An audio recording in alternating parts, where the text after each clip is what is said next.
2 of why I fucking despise Infect. If you haven't seen part 1, go back and watch it, otherwise you will have no idea what the fuck I'm talking about. And with that, I think where Wizards went wrong with Infect was they made it poison counters instead of just straight damage. If it was just damage that you took instead of counters, I would be fucking fine with it. But no, they had to make it a counter-based damage that can almost never go down.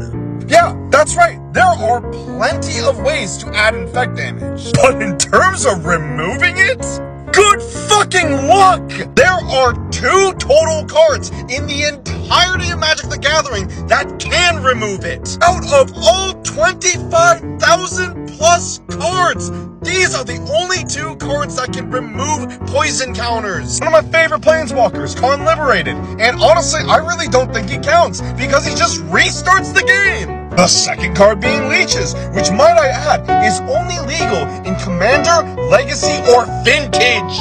But Daniel, there are ways to prevent yourself from getting poison counters. Oh, don't worry, I know plenty of ways to prevent poison damage. But let me ask you this. How many people are going to be teched against specifically poison?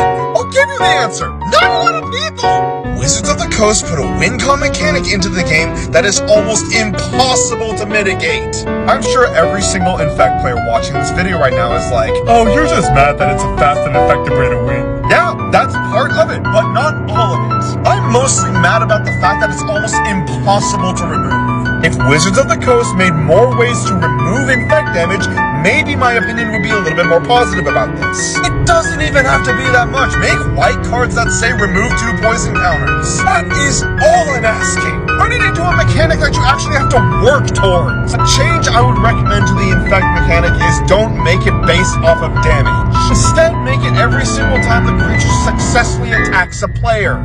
If a creature with Infect would deal combat damage to a player, they get 1 poison counter. This would turn it into a more fair mechanic where the Infect player would actually have to attack their opponent 10 times. That is something I can get behind. That is preventable. Okay, I think I'm done. Now excuse me while I go stick my head into a fucking freezer from being this heated.